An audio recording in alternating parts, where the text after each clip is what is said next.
So first, of course, traditionally, they always want you to talk about your character, Margie. What can you say about Margie in this movie?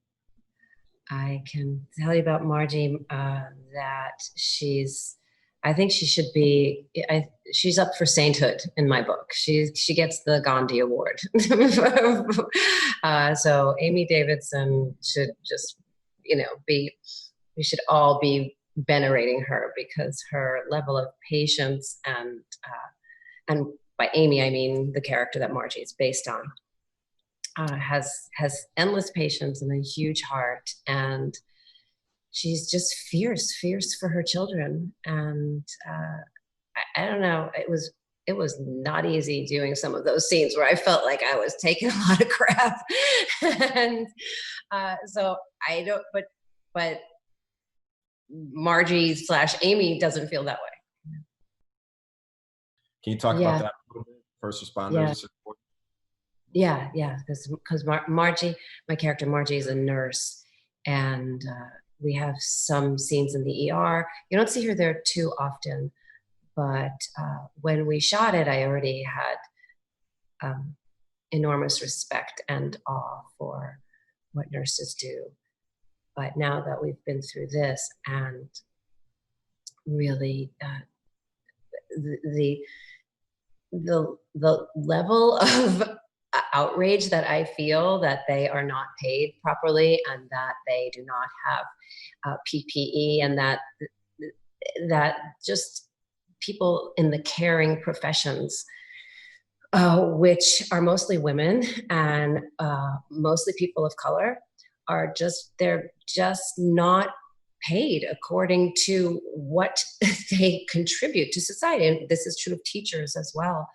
And hopefully times are going to change.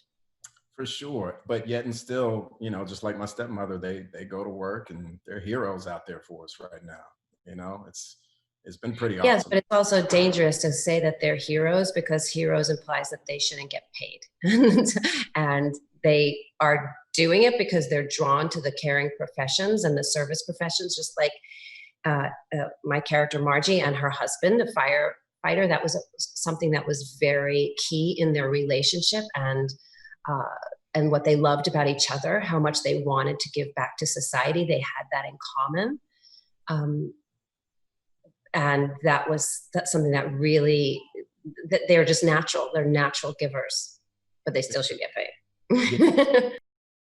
And also, like, I think it's really cool that, we get to see the kind of behind the scenes of a nurse's life, that personal life that she has to also juggle while also doing that challenging job. Can you talk about that a little bit?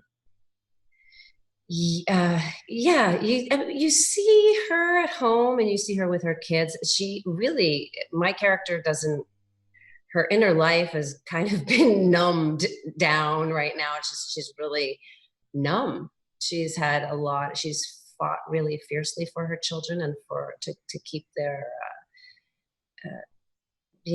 education and the food on the table and all those things, but she hasn't really had much of an inner life, meaning like a personal life. She has her sister and cousin, but she doesn't have really a romantic life. And that's obviously not true for all nurses, but that's just for this particular character that it hasn't been fun, I think, for her for a while. Really fun. But then, of course, we meet, Bill Burr, Ray, in the film. Yeah. And And that totally reignites her. Yeah. Because that was one thing that was kind of clear. It comes out in the movie too, like she has a type. She has a type, and she has that inside of her too. There's a wildness. Like, you don't just work in the ER because I mean, you're a person who can handle adrenaline and kind of likes adrenaline. And that was another thing her and her husband have in common. So all of that kind of feisty fire gets reignited when she meets Bill. and Bill's and then, of course, she has her son Scott, played by Pete, in the film. That's yeah. also another challenge while she's juggling her own personal life and work. Can you talk about Pete's character, Scott? Pete's Pete's character is so lovable and so frustrating. and uh, he just is someone who's so empathetic and you can have a real heart to heart with, but it's just throwing a fit like a child. And it's really it's his process of growing up. Do you think people will get to see a different side of Pete after watching this film? I do. I think so. Yeah, I think so. I think you get to spend a couple of hours with him, and there's just it's very different from reading an article about him or hearing something on social media or something like that, or even just his SNL persona. Although we all know how much he always loved his mom, and yeah, you see the reasons why he personally um, was traumatized, really, and he's not alone. The word of mouth, I don't know if you've heard, but there is a significant amount of buzz around this film. Have you heard about the positive reviews? I have heard from my friends and people that I know that are seeing the trailer that they really want to see it. That's really great. No, it's pretty awesome. Yeah, I mean, he can act. I'm sure he can really act. So. And just talk about also working with Maud Apatow, Judd's daughter.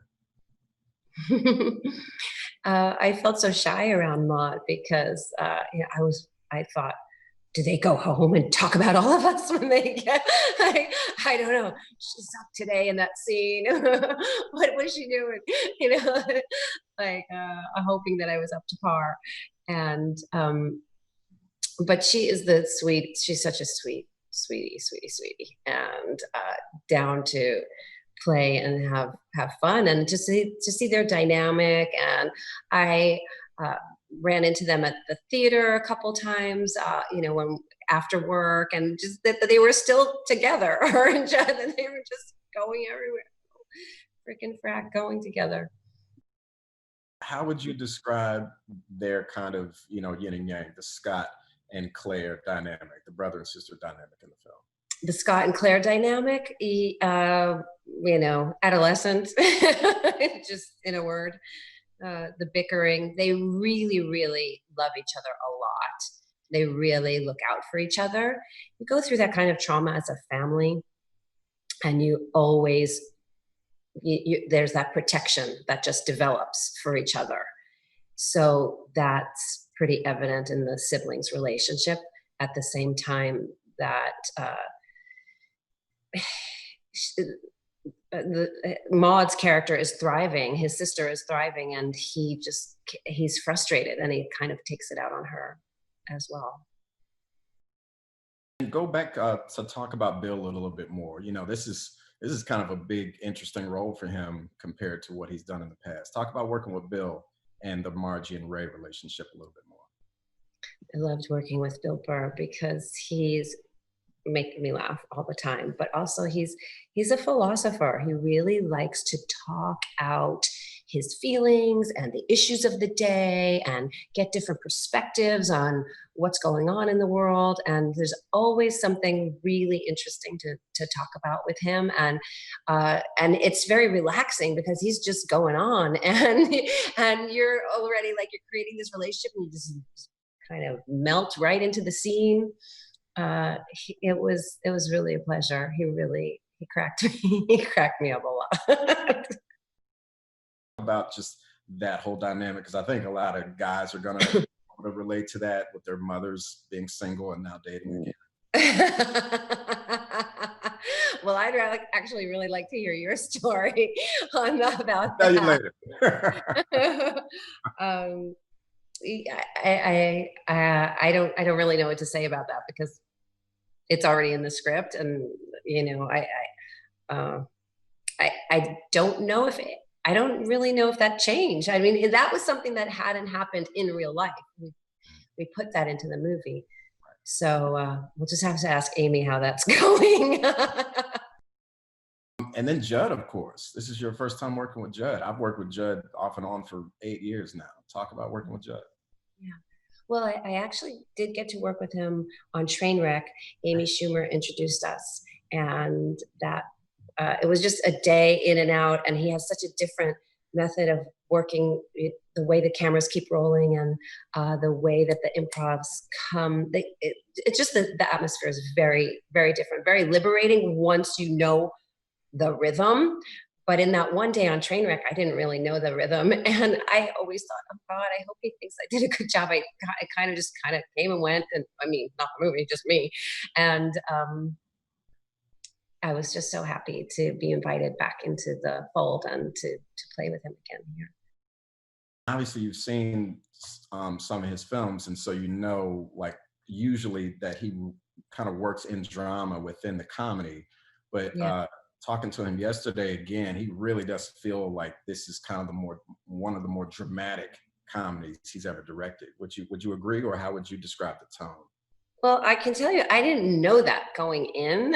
So I'm like ready to like roll up my sleeves and be a ham and like really, and oh, this is a different tone, but it's a very, very hard tone to strike.